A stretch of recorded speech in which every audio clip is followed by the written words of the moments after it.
And now moving to Italy, where the 50th G7 summit is currently underway. On Thursday, the group of industrialized nations agreed upon a $50 billion deal to fund Ukraine's war efforts through the interest accrued on seized Russian assets.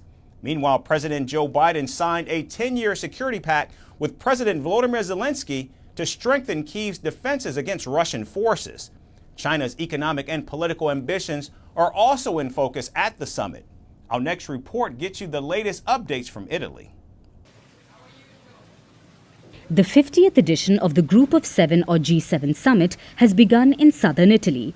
It's being held at a luxurious resort in the city of Apulia, where Prime Minister Giorgia Meloni is hosting the leaders of more than a dozen countries. Now, the first thing on the agenda for the world's leaders was to double down on support for Ukraine in its war with Russia. The G7 countries have agreed upon a $50 billion deal to fund Kyiv through profits on frozen Russian assets. Ukrainian President Volodymyr Zelensky has thanked the leaders for their support and said the funds will go towards both defense and reconstruction. The key result for us is that there will be more air defense systems for our cities. Patriots is practically a Ukrainian word now. There will also be more equipment and other necessary supplies for the front. Decisions have been made regarding the use of Russian assets for the benefit of Ukraine, with the G7 taking a significant first step regarding $50 billion. Thank you. Meanwhile, Zelensky met US President Joe Biden on the sidelines of the G7 summit, and the two nations signed a historic 10-year security pact that will strengthen Ukraine's defense against Russian forces and push it closer to a NATO membership. President Zelensky and I have just now signed that agreement between the United States and Ukraine. Our goal is to strengthen Ukraine's credible defense and deterrence capabilities for the long term.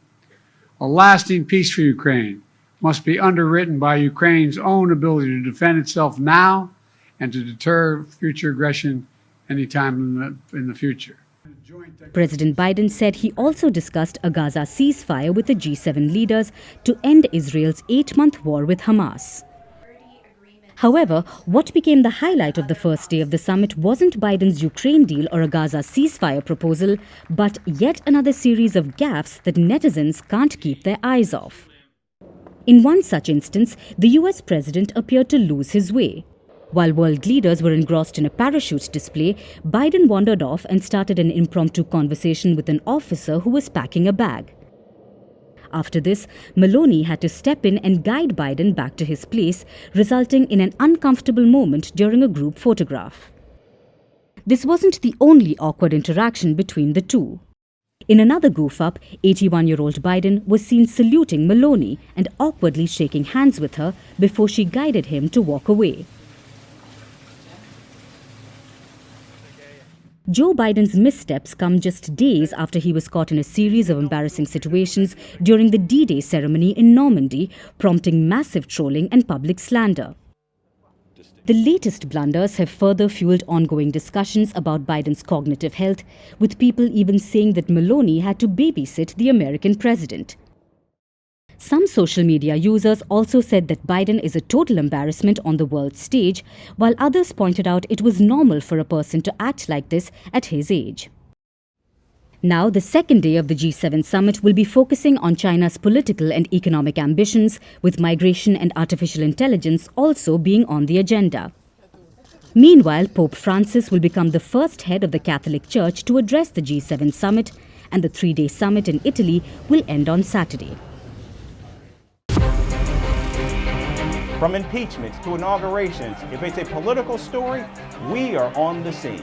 The race for the White House is heating up. We're beating Biden. How dare he say that? If it's breaking news, we're live with the latest coverage. From the White House, the State Department, and Capitol Hill, we know the issues, but above all, we know the players to bring you the latest in-depth analysis on all the key stories that we're covering.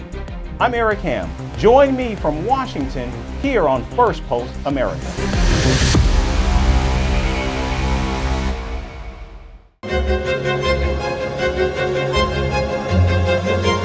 Fan of Italy's famous cuisine? Well, we are serving it with a side of diplomacy. As G7 leaders gather in southern Italy, Vantage is taking you to the heart of the action. What's the agenda? Who is invited? And how is Italy preparing for it? Catch the special edition of Vantage throughout this week, only on Firstpost. Fan of Italy's famous cuisine? Well, we are serving it with a side of diplomacy. As the G7 leaders gather in southern Italy, Vantage is taking you to the heart of the action. What's the agenda? Who is invited? And how is Italy preparing for it? Catch the special edition of Vantage throughout this week, only on Firstpost.